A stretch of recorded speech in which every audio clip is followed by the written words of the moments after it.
Welcome to The Dish, the show that uncovers the stories behind the world's most famous dishes. We are your hosts, Tomo and Megzi from foodfuntravel.com. Join us and expert guests for tasty facts, foodie secrets, and more.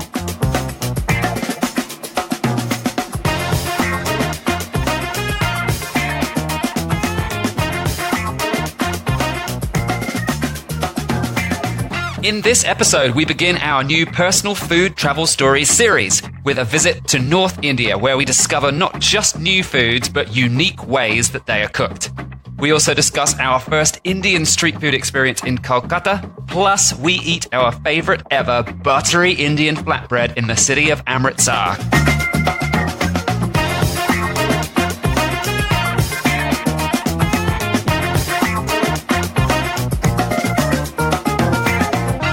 All right, hello everybody. Welcome to another episode of The Dish. Yes, I hope you're hungry because we're going to be talking about some really tasty food today. Yeah, and it might involve some butter.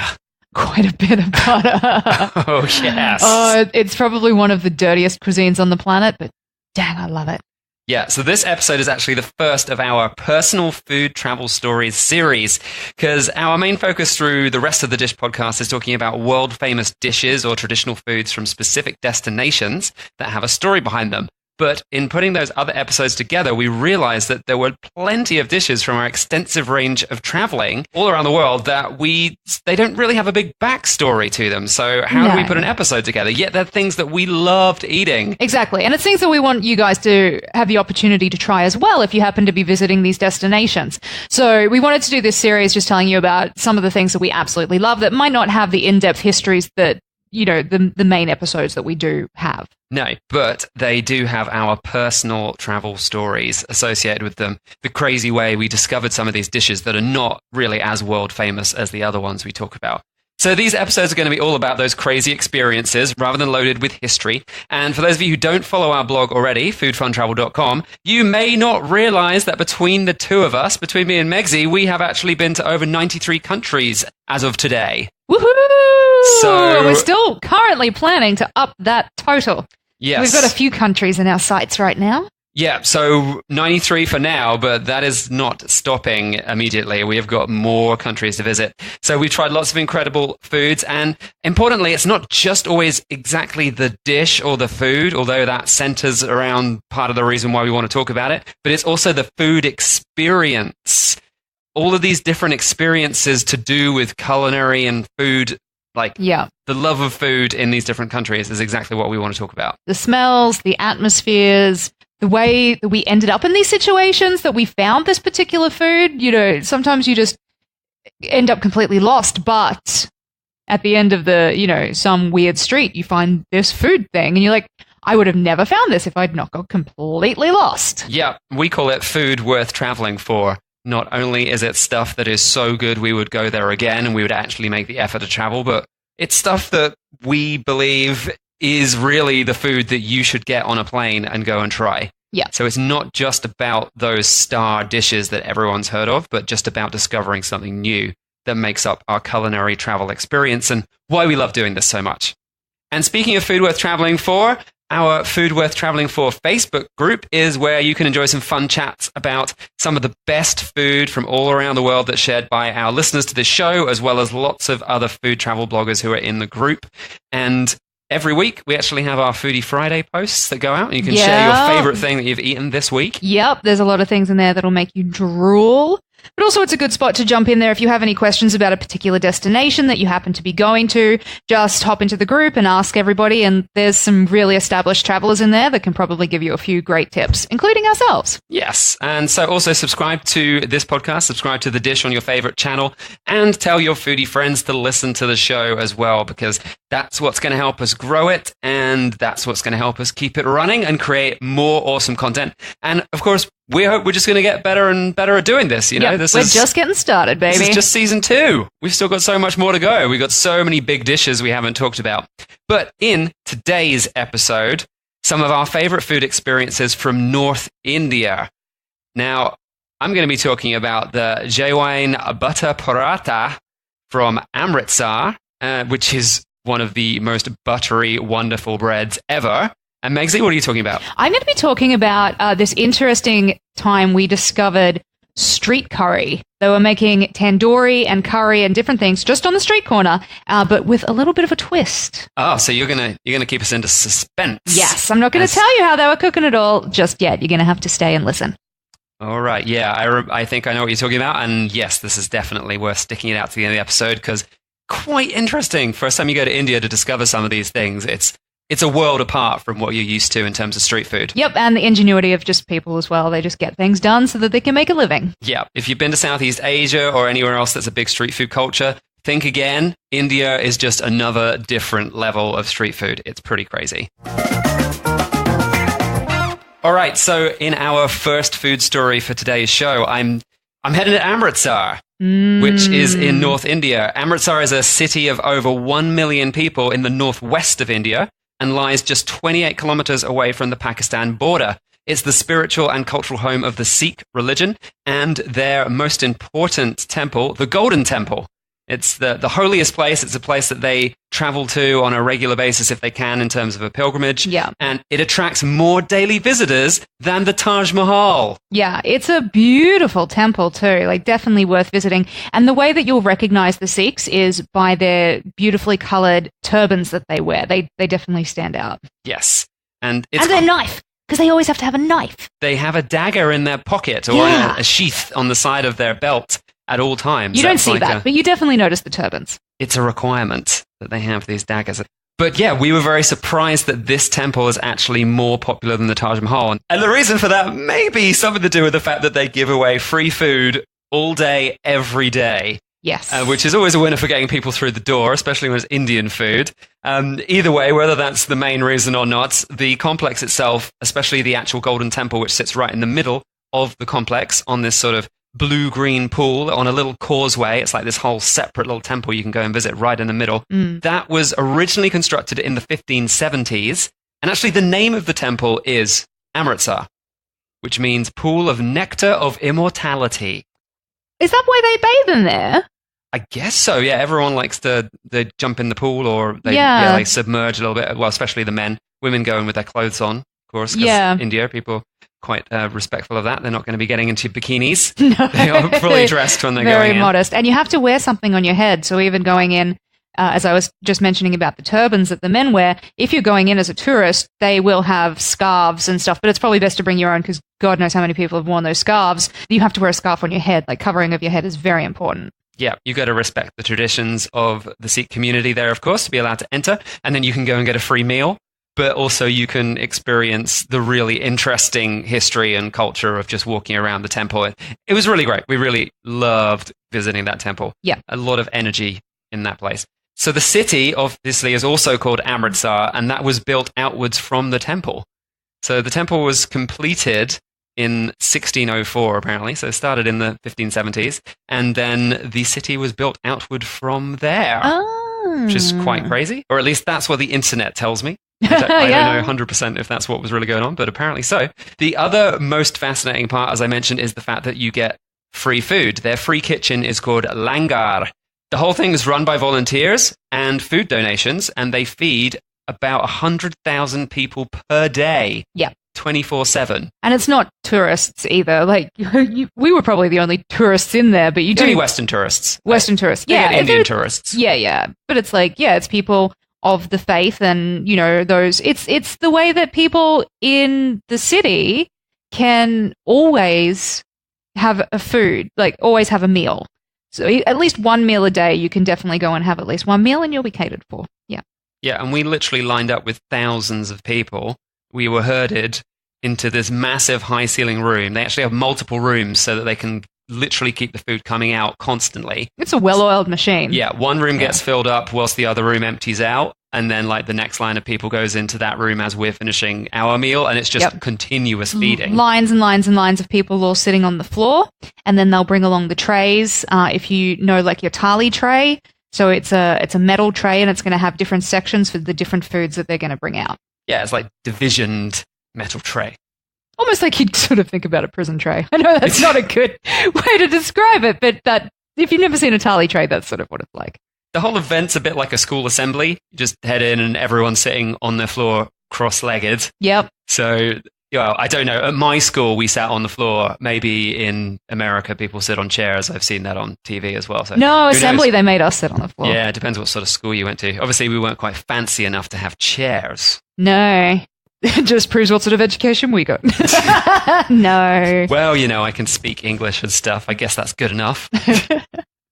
So yeah, then the food comes out. Guys and ladies with these massive steel buckets walk up and down the lines of people, and they're just slopping curry into the metal trays. And yeah, a bit of veg curry, bit of lentil, bit of rice, some chapatis, which is an unleavened flat Indian bread. Very simple. It's very basic food. Obviously, it's all vegetarian, but everyone gets a meal. No one's starving in that city. And I thought it was perfectly good food. It was really nice. Of course, you do need to sit down there and be prepared to dig in with your hands because there's no cutlery provided. The chapati is pretty much your cutlery. Yep, that's how it works. And that's all right with me. Yep, use it as a scoop spoon. So the free food, though, is not your best food in Amritsar. Let's say that. It's very interesting food experience to go and sit in there and be part of this amazing, I don't know, what would you call it? It's like it's a shared human experience of having this many people being fed on a daily basis in one hall. Yeah. So that is quite amazing. You definitely have to do it. But the best food was something completely different, something that absolutely blew our minds, and we were not expecting to find this in Amritsar at all. And it was at a little local restaurant, which in the Punjab area, which is where Amritsar is, in the northwest, is the state of Punjab. And the restaurant style is called the dhaba. Yeah, which is sort of like it's like a truck stop, pretty much, is what it means in Indian. Yeah, effectively, these started as truck stops, or, at least road houses. Yeah. Because they actually started so long ago, well over 100 years ago. There wasn't a lot of trucks driving around over 100 years ago. No, but it's a stop point, a place where you can stop and refresh and get a feed and then continue on your journey. Except today, there's lots of them right in the middle of town, rather than just being on some highway out of town in between towns. Well, as that town kept growing out from the temple, they're like, we're not on the road anymore. Yep, well, we're in the middle of town. Well, what are you going to do? But they specifically cater authentic yet very affordable Punjabi cuisine.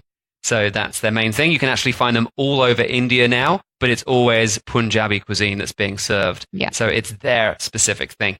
Now, the specific restaurant that we went to that absolutely wowed us was Kesar de Dhaba. And it's very well known in Amritsar. It is actually one of the most well-known dhabas in Amritsar. And we didn't even really realize that when we went there. So we didn't choose it because it was like on TripAdvisor or something. We literally just had a look around and went, this place looks fantastic. Now they opened... Well, because you could see the open kitchen. Yeah. We walked by and we could see the kitchen open. It's not an open kitchen as such. It's just really freaking hot. And so they had the doors open to the kitchen. Yeah. So it's an open kitchen in that respect. It's like windows and doors open. It's the windows and doors of the kitchen. Like, you're not actually in the restaurant looking at this. This is just outside. And then next door to the kitchen is the dining rooms. They've actually got 2 dining rooms split across the actual road. So I guess that gets your attention. They're on both sides of the road. But yeah, the smells coming out of the kitchen and the amount of activity going on and the fact that it was clearly very busy all the time. The first time we walked past, we just went, yeah, this is on the list. We are coming back here. Yep. This is clearly one of the most popular spots. But yeah, they opened in 1916 and still today it's one of the most popular in Amritsar. And Amritsar is a pretty big city. I'm not sure on the exact population, but I mean, it's a big city. Yeah. So these guys are doing really, really well. So it's down a little winding side street, maybe a kilometer or so, like half a mile away from the Golden Temple. And there's lots of other sort of street vendors along these streets. There's just people selling homewares. It's India. There's stuff everywhere. Yeah, there's always something going on the streets. But this place really caught our attention. So the only time that you're really going to find it quiet there is when everyone is actually at temple and so is busy doing their religious activities rather than eating. So what we decided to do was we went to the dhaba about 20 minutes before the temple was going to empty. So we could definitely get a seat and we could put our order in and get served before everyone started turning up. The times actually vary based on the season. So you can actually check Google and it'll tell you what the prayer times are. I had a look. They do have it listed on there. I'll tell you the exact prayer times every day. And I think it's based around sunset and sunrise and those sorts of things. Handy. Mm-hmm. So yeah, the dhaba experience was really, really cool. It's a simple place. It says economical food, but it's super authentic. Yeah. and it's been there for over 100 years. So let's actually talk about the food. Now, the number one dish, and I mean, I loved everything they did, but when we talk about food worth traveling for, it's things that years on, and it actually has been sort of over 4 years since we were there. Yeah. Years on, we're still talking about that particular one thing we had. Yeah, the things that stick in your mind of like, if I could eat that right now, oh my God, I'd be in heaven. I would go back to Amritsar just to eat this. Yeah. That's food worth traveling for. That is exactly what we're talking about. So the specific dish is the Jewan Paratha, and it's a tandoori paratha, which means it's cooked in a tandoori oven. It's a circular oven with all the heat coming from the bottom, and they can stick naan breads on the side. It's the same way they cook naan breads, and they can also stick paratha on the side, or they can cook things on the lid of the oven because the lid of the oven gets really hot as well. But a paratha is a circular, unleavened flatbread that relies on lots of rolling and lots of stretching, and then folding on top of itself multiple times with lots of buttery every time you fold it, because then you have all these layers which are all so oily that they're going to separate. So as soon as it starts cooking, the air and the steam inside pushes the layers apart. So it's sort of like, it's not really like puff pastry, but it's sort of that same concept. It gets separates. layered like that. So if you want to imagine like the layers of pastry, I don't know if I'm just some weirdo, but I love taking pastry and just pulling it apart layer by layer and eating layer by layer. This is exactly, like if you want to think of the layers of pastry, it's like the same thing with the paratha. It's layer and layer of like flaky, crunchy dough, and it's and then of course you add in the buttery. OMG. Yes. Buttery. OMG. Buttery, if you've never cooked with that or you don't know much about it, it is Indian clarified butter, which means they've actually cooked it to get rid of certain elements within the butter, and they've turned it into, it looks more like a cooking oil. It actually looks clear. Yeah. It's yellow and clear, which means they can cook at higher temperatures than before it's been clarified. It's Indian crack. It's The reason why you love Indian food so much is buttery. Even if you don't currently know it, I'm telling you, it's Indian crack. Yeah, it's pretty fantastic. So, parathas are a very popular form of flatbread across Asia, all the way from Pakistan to Thailand. But some sources that I've looked up some history on this, there's not loads, but most of them agree that the Punjab region actually invented the paratha. So no wonder they were doing one of the best ones we've ever had. Yep, they're like, this is how it's done, boys. Yeah, there are some references from 12th century Sanskrit texts, and there's some even earlier references, possibly as early as 1000 AD, that suggest they were a very popular food amongst the Punjabi nobility, which at that time, 1000 AD, that means probably way before that, if that's the first written reference. Yeah, for Could sure. have been going on for 100 years or more before that, at least. Now, varieties of paratha vary massively from the very thin hot plate fried parathas that you'll see on Khao San Road in Bangkok, Thailand. Still just as good. Still very tasty, but completely different texture, really, to some very dense parathas we had in South India, Kerala, that sort of area. They're very thick. They don't separate as much, but they're still a bit flaky, but they don't go light when they cook. Yeah, they're really dense. But still, I think, in all our travels, the best one we had was the Jewan butter paratha in Amritsar at Kesar de Daba, which they cook with a tandoori oven. Not everyone cooks with a tandoori oven.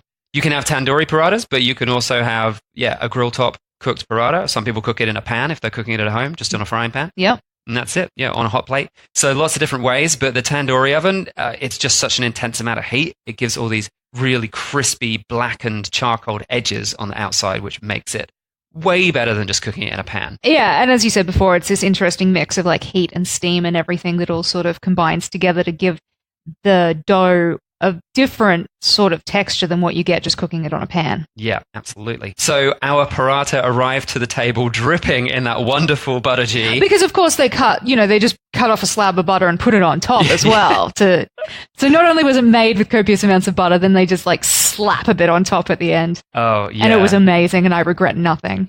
I actually used to work in a Bangladeshi restaurant in England when I was at college. So I actually got to see some of the process of how they're doing it. So although the butter would technically be solid at room temperature, what they do is they keep it right next to the stove, and just those few extra degrees of heat from the heat of the cooking in the kitchen keeps it in a liquid form all night. So it is they spoon it on in liquid form all over the place. Love it. That's why there's so much. I wish more places would do that, because there's nothing more disappointing than, you know, when you go to a place and then they bring you out like the little packets of butter and it's so rock solid because they've had it in the fridge. Like, did you pull this out of the back of the fridge? And you can't even get your knife into it to put it on your toast. And by the time or even if you don't even have toast, you got to hold it in your hand for like 10 minutes to try and warm it up. India's got it right. India, in terms of cooking. It's my little rant about packaged butter. Sorry about that. I got a little upset then. Yeah, clearly some emotions running high with the butter situation right there. But yeah, aside from the huge amounts of butter, which make it amazing, and aside from the fact that it's cooked in a tandoori oven in this occasion, which makes it more amazing because of that crispy, wonderful burnt outside bits. Not burnt. Burnt's the wrong word to use. It's good burnt, not burnt.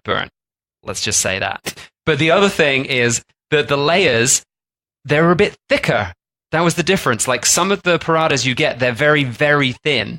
Or like in South India, they're very dense, but with flaky bits. But this was like the perfect combination of little bit thicker, but every layer had separated from the main central part. So they're like doughy, but loads of layers, and crispy on the outside, a little bit of density on the inside, but perfectly cooked.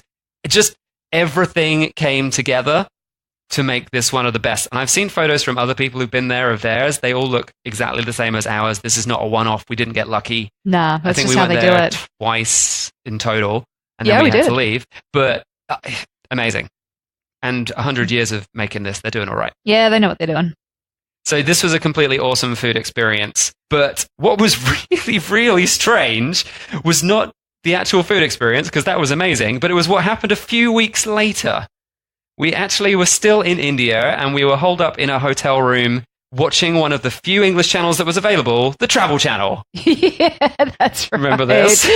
Yes, this was really random. I don't even know. We don't turn the TV on much, so I don't know why the TV had been turned on. But we happened to notice some blonde, really inexperienced TV host, and she happened to be interviewing the main guy from the Dabba, who we'd seen. We met him, didn't we? We went up. We spoke to him because we paid our bill. We went up to the counter and we chatted with him for a minute or so. And yeah, so she was actually doing a cooking class with him in this really low budget documentary on the Travel Channel. So budget. And she was learning how to make one of their lentil curries. I think it was a lentil one, because they're very famous for this other dish, dal fry, which is a specific way of cooking lentils.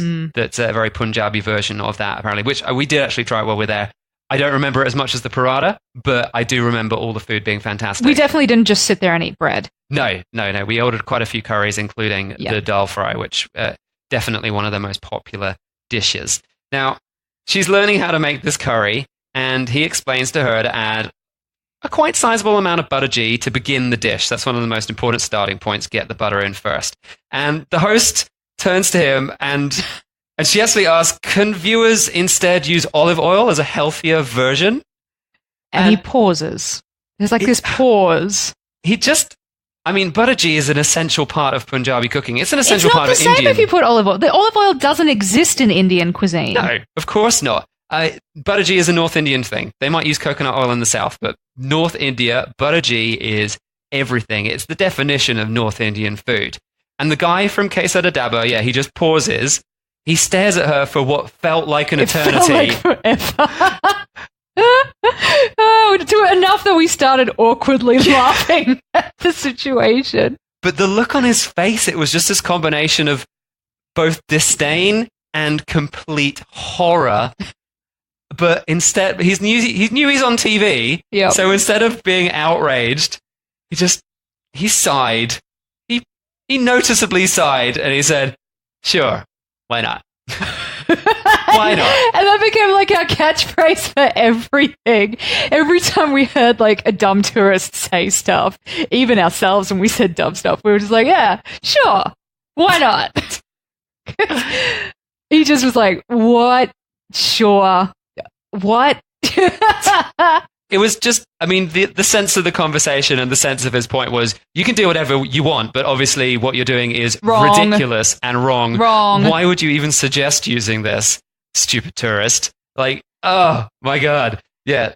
It's Probably the most awkward bit of television I've watched in quite, like, not trying to be awkward. Like, she was asking a legit question and it was a dumb question.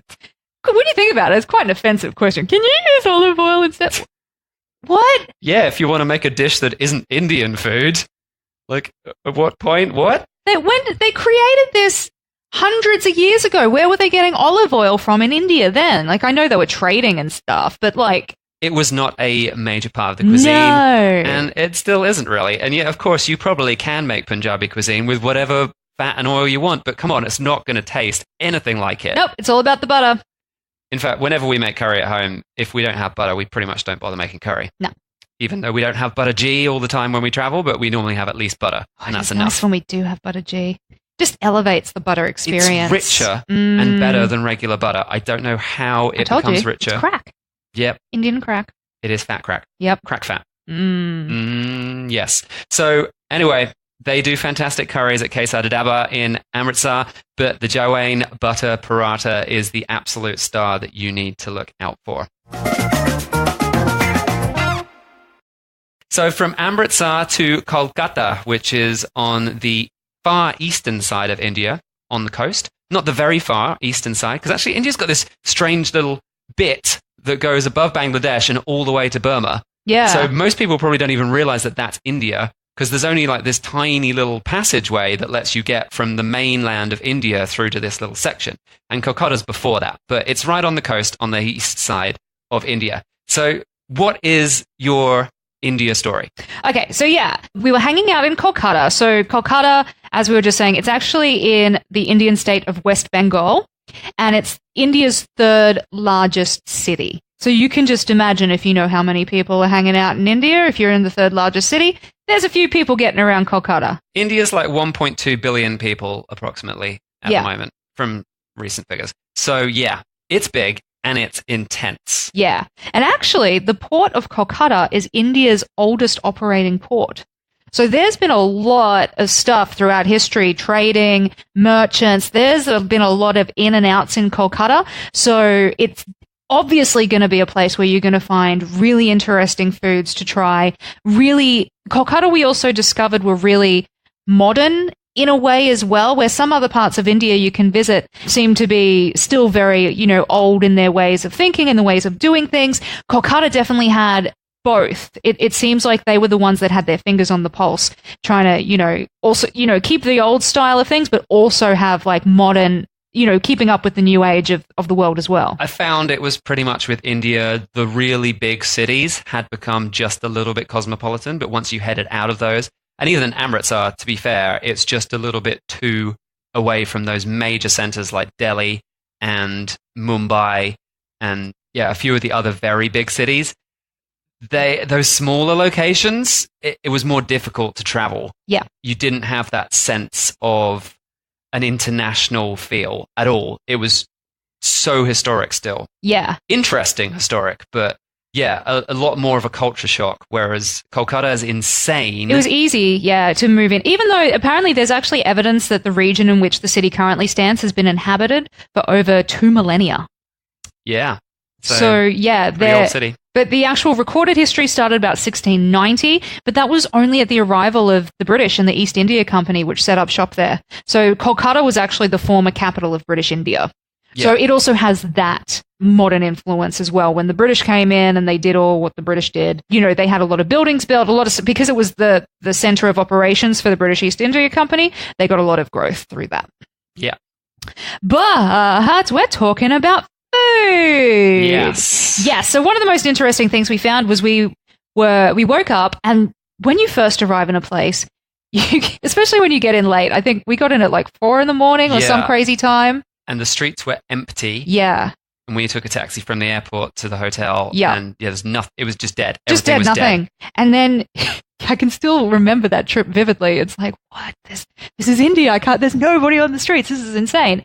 And so when you wake up the next morning, and of course you're like, we're going to have to venture out and go get breakfast because there was no shops open. We've got no food. We need to go and find food because I'm starving. Where do we go? I have no idea. Let's just see what we stumble across. And so we walk outside, and just got to the end of the street. It wasn't even far. I'd say maybe like 10 meters we'd walked.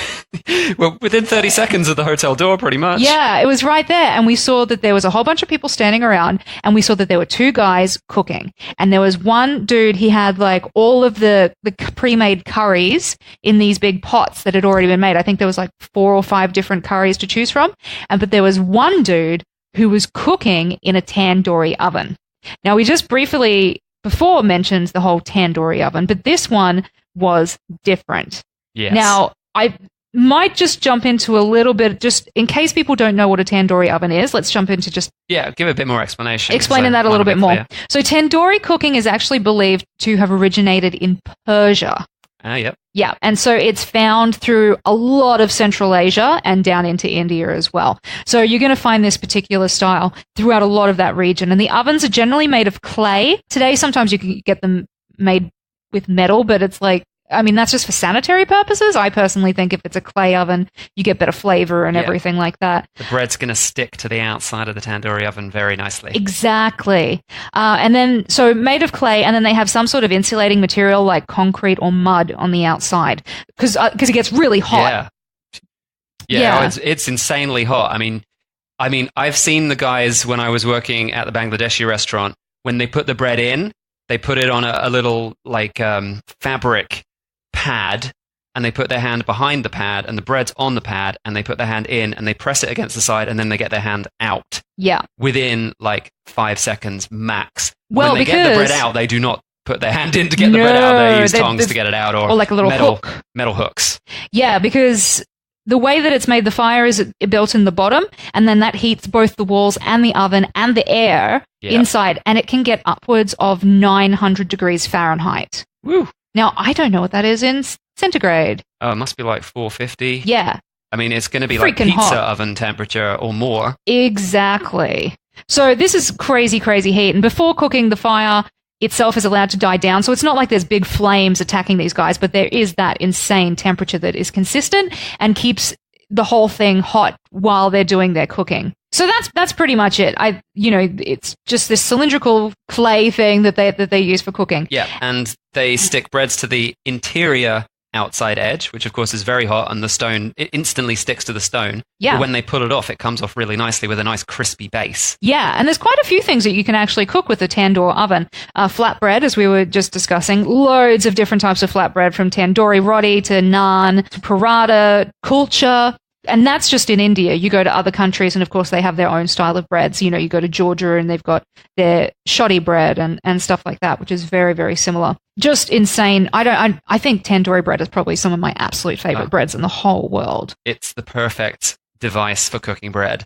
But yeah, they also cook tandoori chicken, exactly, chicken tikka, these sorts of things, tandoori lamb. Yep. They just put them on skewers, and they put the skewer straight in. And so the skewer is really long because the bottom of the skewer hits the bottom of this oven, which I guess the ovens are normally about 4 foot, 4.5 foot tall. Yeah. So yeah, people can reach over into them, but they are actually quite deep ovens. And then, meat sits on the middle of the skewer. Really, really big, long skewer. Yeah, and massive skewers. Yeah, it comes out crispy, perfect, brilliant. Tandoori oven's one of the best cooking implements in the world. Just amazing. And yeah, as you said, might have to do an episode on chicken tikka, because there is that old debate of, was it invented in the UK or was it invented in India? Chicken tikka masala. Yes, that's probably going to be an episode at some point. Definitely. But yeah, all of these things can be made in a tandoor oven. Back to us standing on the street corner in Kolkata, we saw that they had all the curries laid out, and then they were cooking with a tandoori oven. Now, as I just explained, a tandoor is usually a clay oven, but they had, obviously, maybe a clay oven's hard to transport. I mean, if you're going to buy an oven, it's going to cost you a solid amount of money. Yeah. That's the main thing, Not a right? cheap thing to buy, not an easy thing to make. So these guys had just used what they had and had makeshifted a tandoor oven out of an old oil drum. Yeah, and instead of clay, I'm pretty sure it was concrete. Yeah, they had concreted the inside of it. So the outside was, and I'm sure that oil drum got hot. So we were talking about how they insulate it, but that wasn't insulated. That was like, just stand back, don't touch it. But the inside of it, they had actually, created it so it was in the same shape of a tandoor oven, and they had done it with concrete. Yep. And I tell you what, they were whipping out the naan breads to go with their curries, and that naan was delicious. Yep, and a curry with a naan bread. I think maybe you got 2 naan breads because they fill you up on the bread. You get quite a small curry with the sort of cheaper end street food. Chickpea curries and stuff like that. So you got like a choice of curry, and then you got like 2 medium small naan breads. And I think that cost somewhere around 20 rupees, which at the time was probably about 45 cents American. Yeah, I remember it being 45 to 50 cents, something around there. But we were working on Australian dollars back then. So it would have been 50 but cents now Australia, the Australian maybe. dollar is terrible. Thanks, Australia. We just work with US dollars these days. Yep. So like 40 cents American, something like that. And we couldn't believe it. It was amazing. And the flavors and the bread was perfect. One of the greatest naan breads I've had anywhere, really. I mean, and that was our introduction to India. We got up that morning and we went, and that was our breakfast. I'm pretty certain we had breakfast there every morning we were in Kolkata. Yes, we did. Yeah. Because they had a big selection of curries, and they did have a rice option as well if you didn't want bread, but I wanted bread all the time. And there was never a shortage of people standing around, which, of course, if you're not up to scratch with choosing street food, it's not something you've ever really done if you haven't been to these countries. One of the main things to remember with choosing a street food option is look for where the locals are eating and go there, because they've got more of a turnover. Obviously, the locals, are loving it. So choose those places, and then you're less likely to end up with the old deli belly, as they call it. Yeah, which we didn't get. 2.5 months in India, quite happy. We never actually got sick, which didn't get the squanches once. Bit of a record. So yes, that was day 1 of our North India curry experience. We went out and ate so much amazing food in North India. We were there for about 6 weeks, and then we went to South India for a few weeks as well. Yeah. And I mean, that's really when my weight gain began. It really did. We were doing okay, because if you're traveling around Southeast Asia, you really can stay... you don't put on too much weight because it's a lot of like light foods and, really easy. And then we hit India and it was like, oh, I've put on a bit of weight. Butter and bread. Yep, definitely. Every day. And then after that, we flew out from India to Europe, and then it's all been downhill from that. Weight-wise. Food-wise, it's been sensational. I regret nothing, but I'm certainly not wearing the same size shorts I was wearing back then. No. Well... what can you do? Regret nothing! There's too much good food in this world. So yes, that's it for this episode. 2 incredible food experiences in North India. We thought we would enjoy kicking off this series, our food travel series, where we're talking about our favorite personal foods that aren't necessarily the most famous foods with the biggest stories, but we like to think we have our own little stories to go with these. So we hope you like it. If you do, let us know. Do tweet us at FoodFunTravel or email Megsy at FoodFunTravel. And yeah, let us know what you think. Is this the sort of stuff you want to learn about? Or are you only interested in learning about the history episodes where we talk about history of famous dishes? Yeah, we'd really like to know. We're going to do a few more of these, and we're going to keep it running and see what happens, and then we'll get some feedback. And as we keep saying, we want to turn this, we don't want to be doing seasonal anymore. We really want to make this a weekly show for you guys and for us, because we just love doing it. So if we're branching out into, stuff like this, and this is stuff that you guys are enjoying, then we can keep going with this. And oh boys, we've got content up the wazoo when it comes to, our favorite foods around the world. But yeah, they just might not have the interesting histories. It might not be as documented, but we've got some stories about them, that's for sure.